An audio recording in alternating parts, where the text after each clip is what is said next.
everybody. Welcome to another episode of Everyday Strong with Dr. Michael G. Daniels. This is your host, CB Baker.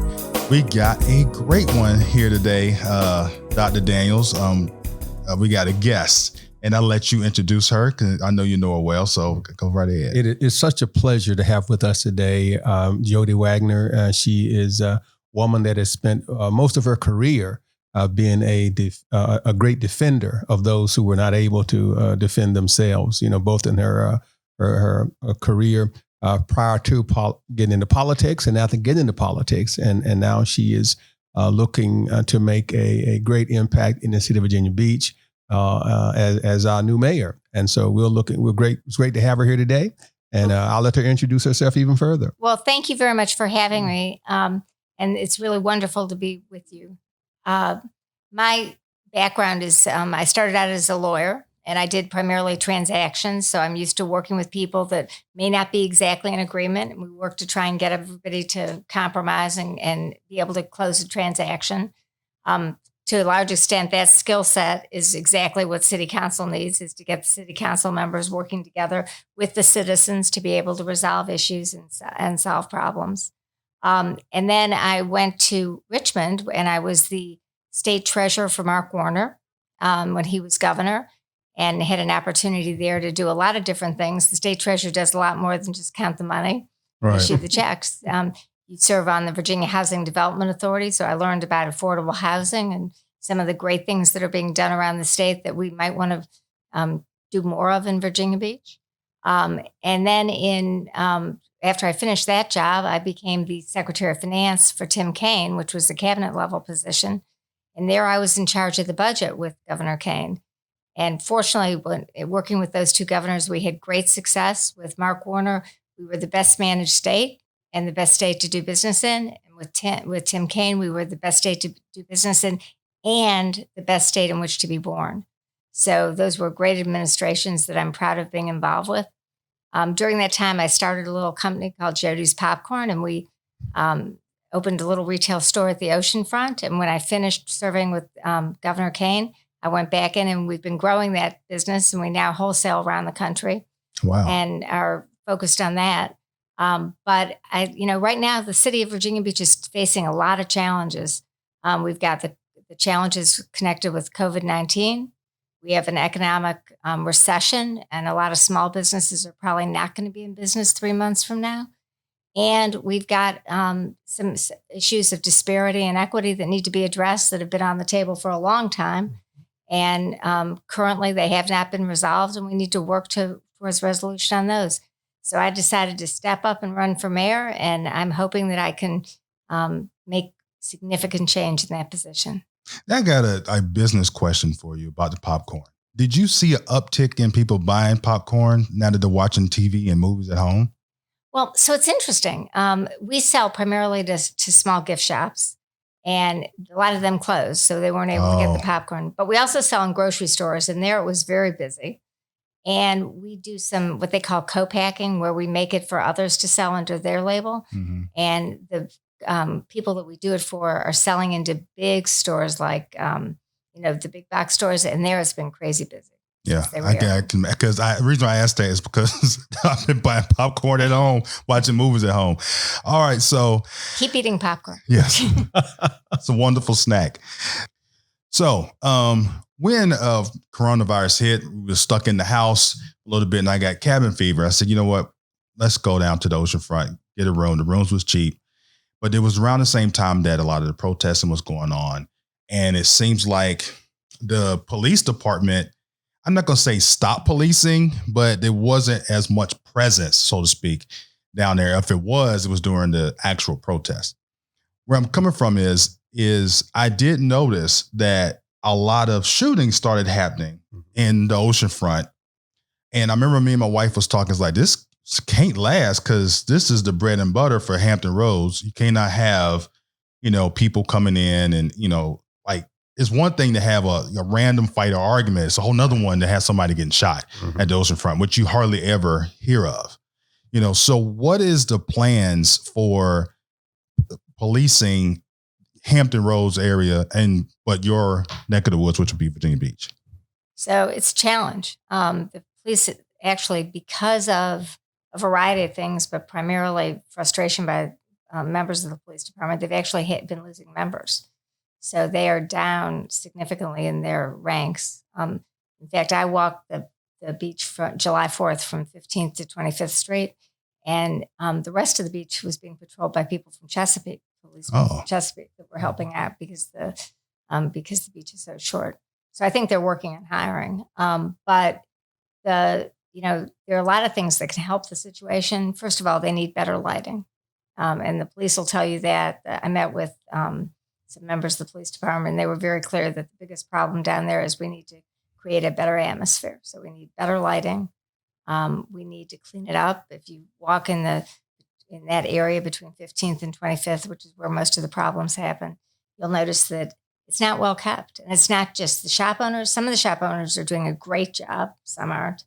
But the sidewalk is damaged. It hasn't been maintained. The trash cans were overflowing. There's just a lot of problems. And we need to create an atmosphere that says we care about our city and, we're taking care of it. And then we do need to have police presence. Unfortunately, they're being attacked by citizens that are taking the protesting and becoming unpleasant. And we've got to change that dynamic. Yeah. Now, do you think I always just blame the trash cans overflowing on the coronavirus and people just lack of having staff just to be able to take care of that? Well, I think too, one of the great issues that we have is that people are not, those who have the power have not really assessed what the problems are. And so if you don't deal with the problem and you keep dealing with the symptoms, it keeps snowballing, right? And so the question is, why are people frustrated? What makes, the average person just decide we're going to, all of a sudden, we're going to defy authority. We're going to do those things. And it's easy to blame because that's the easy way out. See, the hard way out is to say, well, what's causing it? What makes, a 17, 18-year-old decide I'm going to throw a rock at a policeman? Right. Well, when hope is gone, then you do things that wouldn't ordinarily be a part of what you are. I think that's one thing we have to start looking at is what is the root causes of all this thing? Why are people so frustrated? They've been locked up in the house for a long time. That's frustrating right there. And then you have all the other things that happen in the nation. That's another issue that's frustrating. And so if people are not acting, if all they're doing is talking and giving you rhetoric, that's more frustrating. So what do? It's kind of like Stokely Carmichael said a long time ago. He said that if I whisper it in your ear and you don't listen, then the next thing I will do is talk in a normal voice. If you still don't listen, I'll shout. If I shout and you don't listen, I'll get your attention the best way I know how, which may be a rock through your window. Right. And so I think that if out of frustration, that's why you're seeing some of the attacks, because talk, as my father would always say, talk is cheap, but it takes money to buy land, which means, you got to act. You can't just tell me what to do. You got to act on it. I got to see some change. And right now we haven't seen any real change. Right. And that's a part of the problem. So what can we do what's the first step to change, I should say? Well, it's a tough problem. If you trace it back to sort of disparity in economics, the first thing that we need to do is make sure that that every citizen, so every African-American citizen, every Latino citizen has a seat at the table and has an opportunity to compete for business that the city's doing, has the support of the city, and has and then for young people, they have to have an equal education and an opportunity to have a great career. So I believe strongly that a lot of it deals with how the Virginia Beach economy is doing. And right now I'm worried about us. We've got a lot of businesses that are on the ropes, and we've got a lot of citizens that might have been furloughed originally and they were getting, the enhanced unemployment, but that stopped. And that, soon we're going to start seeing long lines at the food bank because they aren't going to have a way to pay for it. So I think it's going to get worse before it gets better. I think it's really incumbent upon City Council to try and support the small businesses as best they can. I don't necessarily mean financially, right. But I mean, giving them as much room to, whether it means letting them expand their restaurant into the street Right. so that they have enough seats to have outdoor seating. I think we need to provide as much education to people about COVID so that they know what's safe and what's not safe. If we've got to create an environment where people are listening to the experts and are wearing the face mask, because the sooner we bring down the transmission rates so that it's safe to go back to school, we can get the kids back in school. Yeah. But it's going to take a concerted effort, and it takes a lot of communication. Right. The crazy thing about all of this is it's a very unique situation. And when Dr. Daniels told me that, you was running for mayor, and I was like, well, who would want to be in leadership right now? It's like, it's a very daunting task with no roadmap. You're stuck in the dark, you're in the middle of the woods, and there's no GPS, there's no map, and you got a little bit of path in front of you, and it's dark. So what are you going to lean on to be able to get you to the right area to bust through all of this? Well, the first thing I'm going to do is I'm going to lean on the citizens of the city to tell me what they need. We stood up 4 task forces in our campaign. In fact, Dr. Daniels is serving on one of them. But one is on the economy, and we're asking that group to look at several issues. What do we do to support the small businesses? What do we do to clean up the oceanfront? And then long term, what do we do to diversify our economy so we're not so dependent on the oceanfront in that area, and so we're not so dependent on the military? Because as we experienced in the past, BRAC can come, at any time and close a base. Yeah. So that's the first one. The second is a diversity and equities task force, which you're serving on, which is really meant to deal with the challenge, to help inform me and then create suggestions of what we can do to create a more fair environment for everybody. The third is a flooding and coastal resilience task force, because to add to everything else, we might have to build an ark to be able to get around the city when it rains. And then the fourth one is public safety and public health, because we've got to come up with some strategies to respond to some of the concerns that have been expressed by the Virginia Beach Interdenominational Ministers Conference. Mm-hmm. They laid out a strategy in 2016 of what needed to happen for fair policing, and some of that's been adopted, but a lot of it hasn't. The police force right now does not reflect the community. Right. I think it's 7% of the police force is African American, Mm-hmm. but 20% of the city is African American. So there's a lot of work to be done. Right. And but I don't have all the answers. I need to talk to people like Pastor Daniels and help me come up with the right answers. Yeah, and that's that has been part of the problem in the past. And I think, again, that's part of the frustration, is that if people ask the question and you give them the answer and then they do little to respond, and I think that's key as we move forward is that, if you really want to make a change, then you have to be willing to accept the change that people suggest. I'll give you just a small example of what I'm referring to. There was a task force that was developed to increase the minority policing, as you pointed out, and several suggestions were made. None of the suggestions were adopted. So then, why have the task force if you're not going to go along with the suggestions? For example, recruiting was done heavily at Old Dominion University, which I'm proud to be an alumnus of ODU.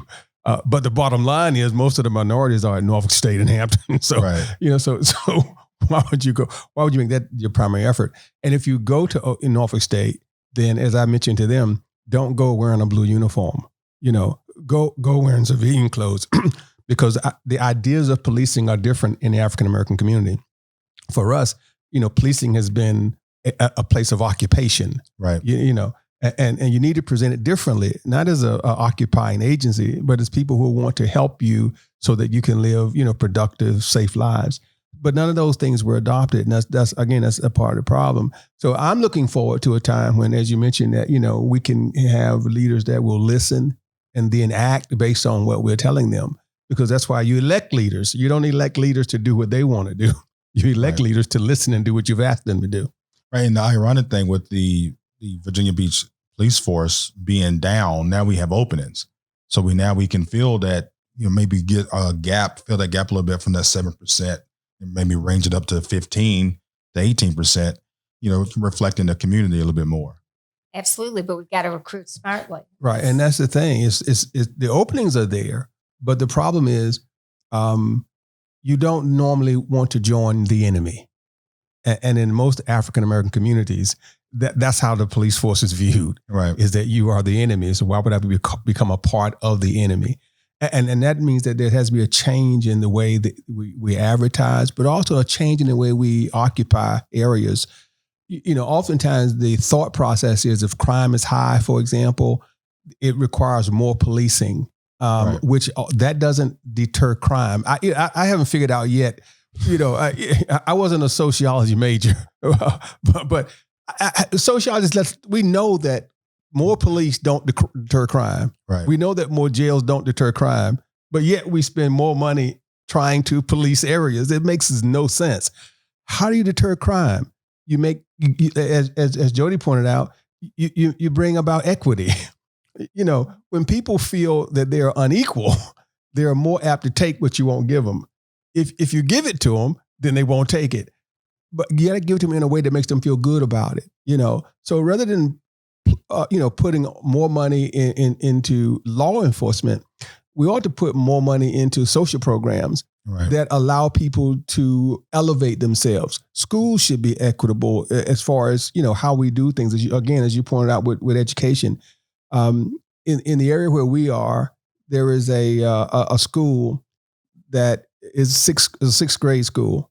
All it has is sixth grade. Right now, that's the strangest thing I've ever heard of. The reason why they have a sixth grade school is because they weren't comfortable moving kids from elementary straight to middle school. Okay. Now, because they're saying, well, they need to improve reading and those fundamental things, right? Well, does that mean that the kids that live in those predominantly minority neighborhoods have less intelligence? We know that's not true. Right. So then why is it that you lower the standards? You don't lower standards. You improve how you teach, or you change how you teach, or you put programs in place so kids, when they come to school, they are not hungry, because a hungry kid doesn't learn. You put those kind of things in place. And so, which takes us, back to where people, when people think, what do you do with the police force? Do you defund them? Do you do this? Do you do that? Well, it's not a matter of taking the money away per se. It's about being smart about how you spend the money. Right. A lot of the answers is common sense answers, but the issue is you have people with agendas that say, well, if you do X, Y, and Z, you're going to hurt me over here. Mm-hmm. But even though common sense wise, it says, you need to fund, social programs, fund, the education system, which is for years been underfunded. Anytime you're asking parents to bring paper to the school, that's like a red flag should go up, but no one does anything about it. It's like, why do we have to bring school supplies, to a public school, and then even now the private schools even asking for that. And we're paying the private school. So it's like, what can we do to change the mindset for everybody? Be like, okay, let's just stop the foolishness. Let's do what needs to get done. It's tough, and it's got to be addressed at all levels. The city alone can't solve the funding of schools. It's a partnership with the state and to some extent the federal government. But we need to prioritize education. And one of the goals when I was in the Kane administration, one of the number one goals was pre-kindergarten, pre-K for everyone, because it's totally inequitable that if I can afford to pay for pre-K for my child and you can't, then my child already starts ahead before they've even reached 5 years old. Right. So, that's an example of where, you really need to elect the right legislature. And, you've got to pay, a lot of attention to who the delegates and the senators are, and the governor, because ultimately they decide what they're going to fund at the state level. Right. And then all the way up in the federal government, we have concern now that they're talking about not funding schools if they don't open in person. Seriously? Yeah. So, I think that elections matter. And, I think that the citizens really need to pay a lot of attention to who they're electing for city council, because city council decides how much money the schools get. So if you elect city council people that aren't very devoted to education and to making sure that everybody gets a fair and good education, then you're going to end up with a disparity. Yeah. Well, absolutely. And as you say, the answer is simple. We make things complex, right, because of agendas. If I'm from a poor neighborhood, right, and again, this is not a new concept. If I'm from a poor neighborhood, generally speaking, I go to a school that's poorly funded. Mm-hmm. If I go to a school that's poorly funded, then I end up getting a poor education. If I get a poor education, then it's highly unlikely I can move out of that poor neighborhood. So I have children, right, and then they live in a poor neighborhood. They get a poor education, right, and then they don't. So you get that. All you get is a cycle. It's the same thing over and over again. Now, if you just look at the schools in the various areas, it's obvious that tax dollars really should not have neighborhood stamps on them. Is the point I'm making out, right? So if you're in a neighborhood where let's say the average home is $500,000, right, and you look at the school in that neighborhood, and then you look at the school in a neighborhood where you have a lot of low income housing, there is a marked difference in what you see in that school as far as computers and all that kind of thing. But the tax dollars, once they get into the coffers, they are mingled. So you don't know where the dollars came from. So really, it should be an equitable disbursement of the money. So, in fact, I would say this, it should be the opposite. The best schools should be in the poorest neighborhoods. The equipment that is, the most modern should be in the poor neighborhoods. Because if I have a $500,000 home, I probably have laptops, or I probably have, desktops or iPads in my home. Right. If I live in Section 8 housing, I probably don't have that kind of equipment. Right. If I live in a neighborhood with $500,000 homes, then I have Wi-Fi. I have access to internet. Mm-hmm. So really, it should be the opposite. The best schools should be in the poorest neighborhoods, but that's not what we have right now, and that's problematic. Yeah. So we spend more money locking people up than we spend on education. Yeah. And that's sad. It is sad. If we would spend that same amount of money on educating people, then we could reduce the number of people that are in jail, which would also bring down crime. Yeah, and which brings up the point of, will virtual school even work holistically for everybody? I think it's clear it's not. Yeah. I mean, if you don't have access to the internet, virtual school doesn't do you any good. Right. If you don't have a parent there that has the time and the knowledge to help you, then you may not be able to even figure out how to do it if you're little. So I think it's it is not the ideal education at all. So we've got to do everything we can to get these kids back to school as soon as they can safely.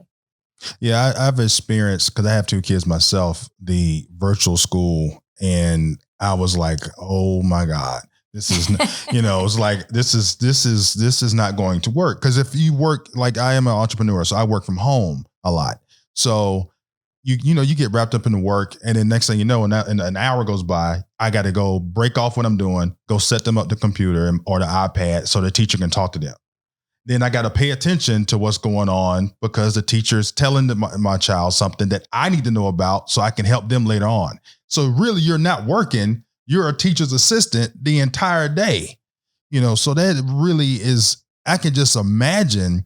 Now that's me as an entrepreneur, well off at home.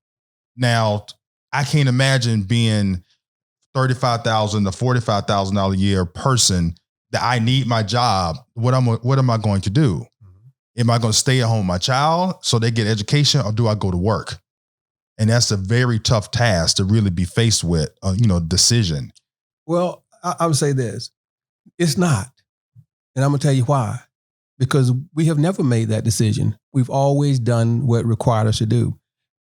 We didn't just start living in a world where parents had to decide, do I stay home or do I go to work?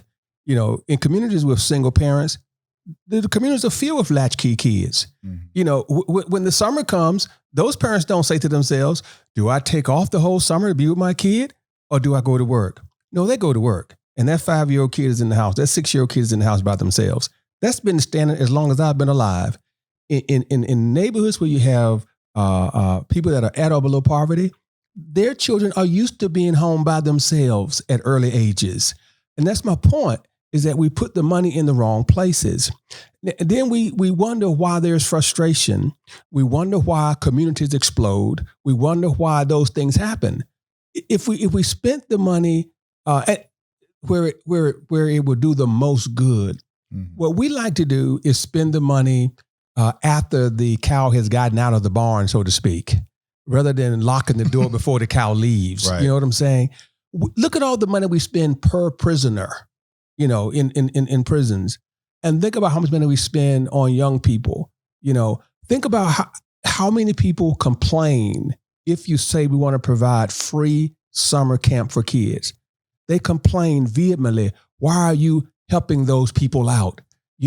They have kids walking around with $50 shoes or $100 shoes on. If they can spend money on those shoes, they can spend money on daycare.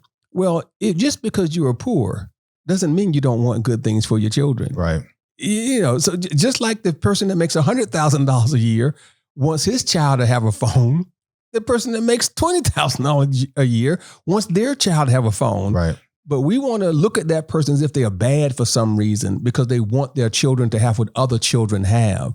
Well, if you are a 8-year-old child and your parent works at McDonald's, but you're going to school where that other parent is a physician, if you don't come to class with the same things that those other students have, then you feel less than a person.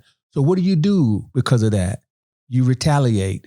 So you're frustrated, you are angry, so then you act out. Now, when you act out, then they send you to an alternative school. Then you get labeled, then you're done for. Right. So that's why I'm saying that the person that works at Burger King doesn't have a choice. We say they have a choice, but they don't. Right. If you have virtual school, that mom is going to Burger King. If they work at Walmart and you have virtual school, that mom is going to Walmart. She's not staying home. Right. She can't stay home. The child is going to be home unattended. And that child is not going to be focused on that iPad if they have one. Right. And not going to be focused on that virtual learning experience. That child's going to be outside playing. How do I know? Because I see it every day and when I'm at church. I saw it in March. I saw it in April. When the weather was warm, those kids were outside playing. They were not inside studying. Right. The teenagers are less frustrated because they have more flexibility because they had their cars or they were out and they were hanging around and they were congregating. They were playing basketball. They were doing all those kinds of things. And so my point is simply this, is that, people say the parents have to make a decision. No, the decision was made from the moment they became impoverished. And that is, you're working. Right. And that's why you see COVID-19 hitting minority communities harder, because they work the kind of jobs where they have no choice. They have to go to work. When you see people frustrated, it's like anything. If you take a bunch of rats and you put them in an enclosed environment, or any animal in an enclosed environment, they're going to fight. When you do that with people, the same thing happens. So that's why the crime rate goes up. Hopelessness brings up a crime rate. It just happens in any society. It happens throughout our history. The answer to hopelessness is not more police. I'm saying that because I know I want to bring us back. The answer to hopelessness is not more police. The answer to hopelessness is to establish programs that bring hope. Right. If you do that, you can decrease the number of police. You can decrease the number of jails. When you have fair and equity in policing, it changes things. Mm-hmm. If crack cocaine gives you 20 years and powder cocaine gives you 5 years, we got a problem. Right? Right. If a young man can use a defense of being well off, so that if a judge will say because you are wealthy, that jail will harm you, how does that make me feel? So is being poor a crime now? Right. I'm saying it's those kind of inequities that cause hopelessness, that cause people to strike out. So we got to stop looking at the peripherals, and we got to start looking at the cause of the problem and deal with the cause. If we don't deal with the cause, it's never going to change. Yeah. And you hit the nail on the head with the cause by basically peeping behind the curtain. Actually, you let it all the way down. This is what's going on in the community. these kids are at home by themselves. That's the real world. You know, and if you take a child that's basically raising themselves for, you know, through all those years and then expect them to not get in trouble, it's like you're living it's not reality, you know. It's his point. If I'm at home, I'm a latchkey kid, let's say starting at age 5, who becomes my family? The other latchkey kids. Right. Okay. Because when mom comes home, mom's work 10-hour day. Mom come home, mom's tired. Okay. It'd be nice if mom could come home and, you know, and cuddle you and love you and do. Mom's tired. Okay. So what does she do? She says, listen, y'all making too much noise. Get out of this house. Right. So you go outside now, but so your family becomes your friends. Right. So when your family becomes your friends, you hang out together. When you hang out together and the police see you, what do they call you? A gang. Yep. So once they call you a gang, they treat you like a gang. Once they treat you like a gang, you respond like a gang. You know, you know, what we know is this: you are what people tell you are, and that's just the way it is. Right. So you're right. And, you know, that's why I'm saying we have to look at the problem and stop blaming people for being a part of the problem. Nobody wants to be there. You know, no one wakes up in the morning and say, you know what? I want to go to jail today. I think I want to get 10 years. You know what I mean? Right. I want to, what's your career going to be, little Johnny? I want to get life in prison. Right. That's not what happens, right? It's circumstances. We have to change where people are at early stages so they can grow up to be what they really aspire to be. Yeah. And then also the assumptions that the kids have. It's like growing up, if that's the norm for people in your community, going to jail is like, well, you know, little Johnny went to jail, you know, he's doing 5 years. I hope I don't get locked up doing the same thing. But if he gets caught, it's like, you know, that saying they say, I caught a case. It's like, they say it like it's something that you catching a cold. Like, no, you actually got to do something, you know, something criminal. And that's the part that we really got to focus on our community, is making sure that mindset is broken down, you know, and really supplying the programs for these kids and having somewhere for them to go. Now, all that is fine and dandy, but can we get it done with COVID-19 out there? How can we get programs in place and grants in place for people to apply for grants for programs out there with COVID-19 still lingering around? Well, COVID-19 is not an insurmountable thing. We just view it as being insurmountable. Okay. There's a solution to every problem, point blank, right? Now, you take with virtual learning, for example. Mm-hmm. Virtual learning can work if you do a hybrid of it, right? Why couldn't people utilize learning centers?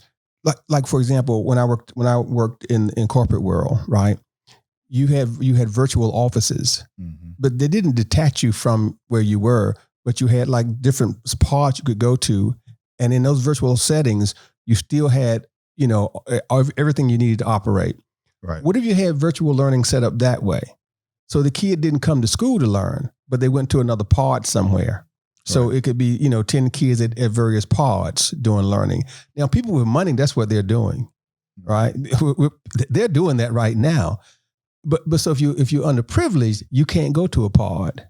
But why not take that money that you normally would spend in the school and pay other entities, give out vouchers so that parents could do that. And that would increase, like private schools and not just private schools, but churches could be a part of that. Right. Retired teachers.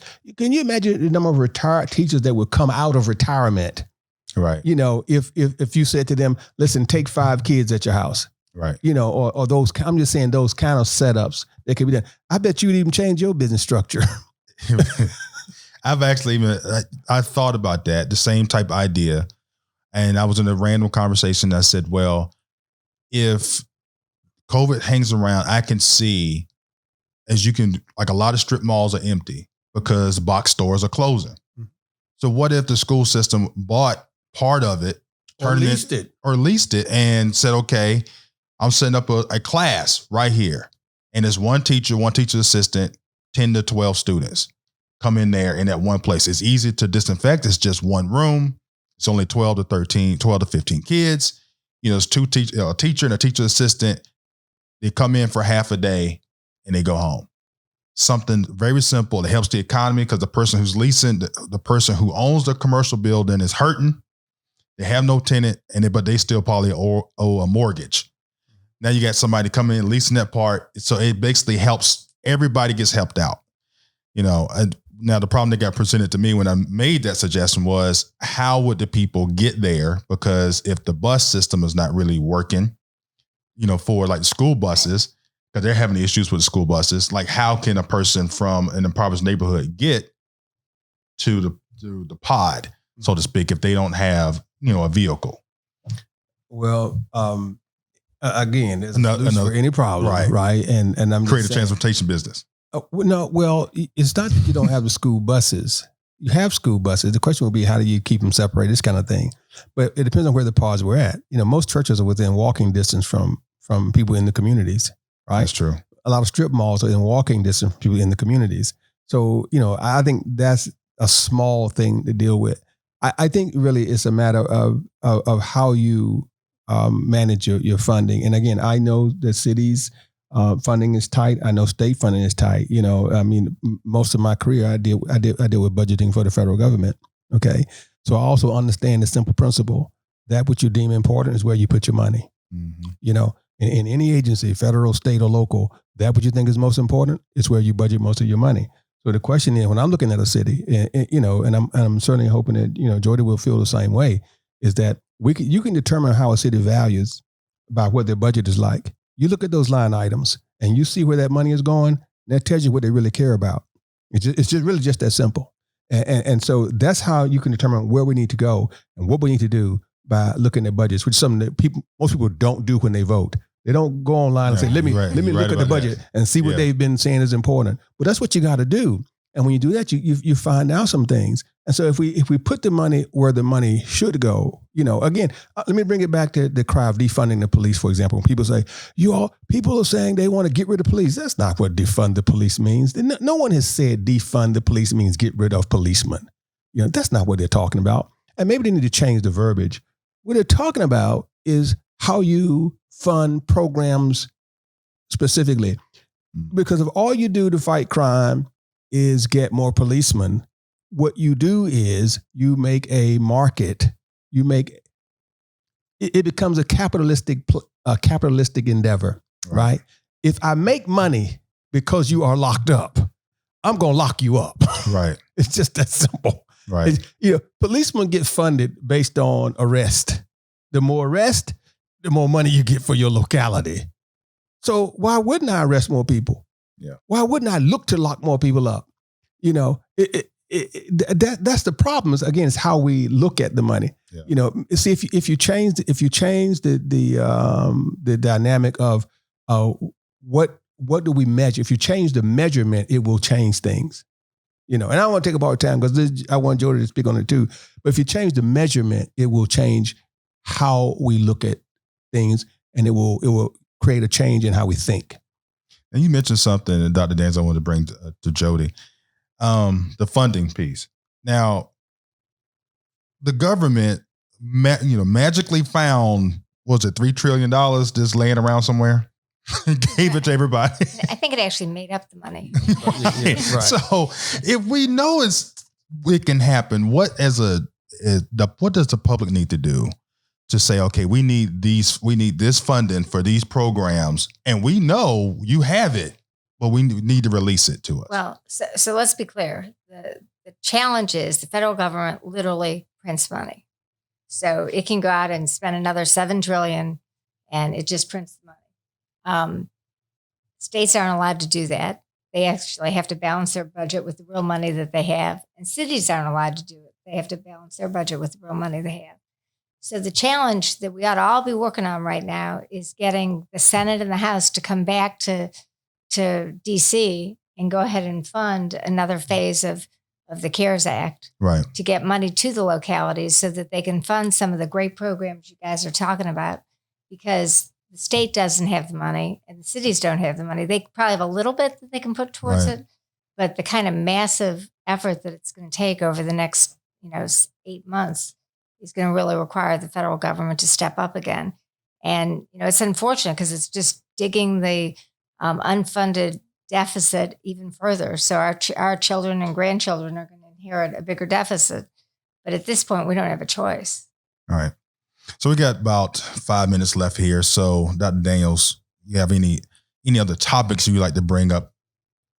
No, I'm going to yield my few minutes and I want Jody to just address the people and let them know why they should be voting for her this cycle. Well, thank you, Dr. Daniels. To be quite honest with you, my opponent has been in office for 16 years, and he's had a long time to present solutions to the problems that we're talking about. And if you aren't happy with the solutions that have been that have been taken, then it's time for a change. And, in my background, I spent a lot of time working on some of the issues that we talked about today. As a young lawyer, I was very involved with the United Way and worked the section that I did and worked on was students at need, or children at need. So I worked on funding for the Boys and Girls Clubs and the after school programs and stuff like that, because we were worried then. And that was, I won't tell you how many years, but it was a long time. It was about 30 years ago. We were worried about latchkey kids then. We haven't solved that problem yet. But we really need to readdress and to dig in and to deal with the issues that we're facing. In 2020, it's a different city than it was in 2000. It's a very different city. It's more diverse. It's bigger. It has a greater population. And we need to adjust for that. We need to make sure that we create an opportunity for everyone. Our schools need to have, and Virginia Beach has done a good job. Our schools do have the opportunity to learn skills that don't necessarily require you to go to college. But now we need to bring the businesses here so that they can get jobs using those skills. We need to focus over the next 4 years on how we help small businesses recover and and there's a lot to that. I talked to somebody the other day who had a business idea. He wanted to take a restaurant and convert it to a wedding venue. That seems pretty simple, right? Right. It took him 6 months to get through the city permitting process to be able to do that. So for 6 months, that poor man was paying rent on that facility and couldn't make a dime out of it. So that's very discouraging. And if you're a small business owner that doesn't have a deep pocket, which most small business owners do not, they can't afford that kind of delay. The city has to really step up and improve our processes so that they can get in and out quickly and they can get back to work. And when we put them back to work, not only do we put the small business owner back to work, but we put all the people that owner employs back to work. Right. So we've got a lot of challenges in front of us, and the city has a big role to play.